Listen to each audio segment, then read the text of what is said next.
चलिए गाइस, विसर्ग का 5वां नियम देख लेते हैं। तो देखिए विसर्ग का स हो जाना, इसमें क्या है, जैसे हमने तीसरे नियम में पढ़ा था कि विसर्ग का श होना, तो उसमें तालव्य श हो रहा था।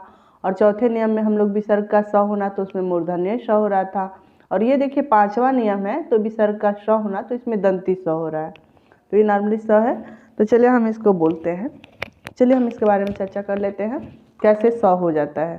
ठीक, तो देखिए यदि विसर्ग के बाद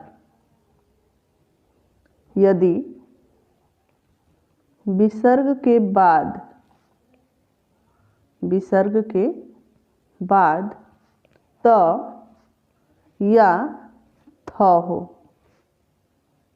थ हो, तो विसर्ग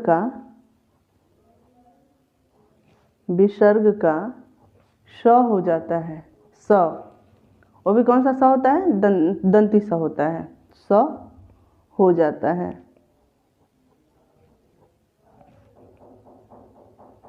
जैसे देखिए, जैसे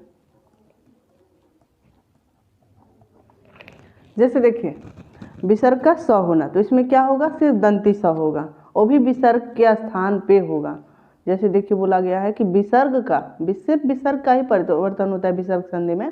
तो देखिए विसर्ग का श हो जाना, यदि विसर्ग के बाद त या फिर थ, देखिए त और थ को ध्यान में देना है, त हो या थ हो, तो विसर्ग का स हो जाता है। तो चलिए देख लेते हैं कुछ एग्जाम्पल।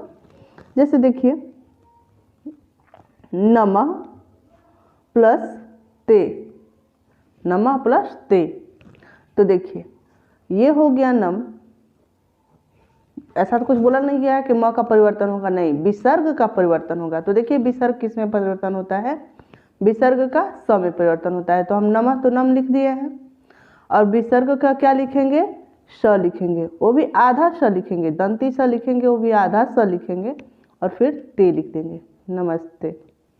देखिए सिर्फ विसर्ग के स्थान पे दंती स लिखना है, और वो भी आधा स लिखना है। जैसे कि यहाँ पे आधा स लिखा हुआ है, हलंत के साथ लिखा हुआ है, इसका मतलब कि आधा स है। तो देखिए यहाँ पे हम लिख दिए नमस्ते। ठीक, तो और देखिए मनः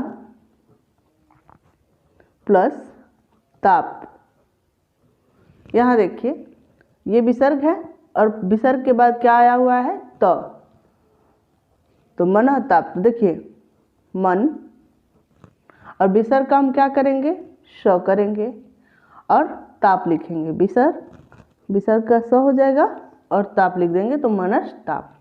ठीक, फिर देखिए जैसे कि निह प्लस तेज, ये देखिए फिर त आया, और यहाँ पे तो छोटी है, इससे कोई मतलब है नहीं, छोटी हो, अ हो, आ हो, लेकिन यहाँ देखिए ये विसर्ग है, विसर्ग के बाद त आया हुआ है, तो क्या हो जाएगा, नि, और ये विसर्ग का हम स करेंगे, और इसका तेज कर देंगे, निस्तेज हो गया।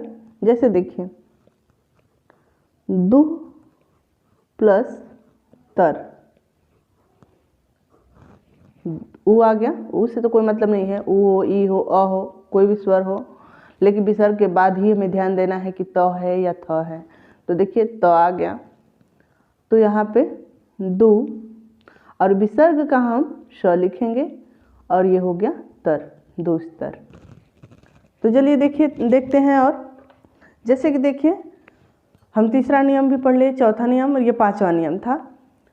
तो 5वां नियम को अच्छे से समझ लेते हैं। विसर्ग का स हो जाना है, यदि विसर्ग के बाद त या थ हो, यही ज़्यादा अक्सर ध्यान में रखा जाता है, यही ध्यान में रखने योग्य बातें हैं। अगर हम इसको ध्यान में रख लेते हैं तो फिर हमारी संधि कभी गलत नहीं होगी। जैसे देखिए यदि विसर्ग के बाद त या थ हो, तो विसर्ग का श हो जाता है।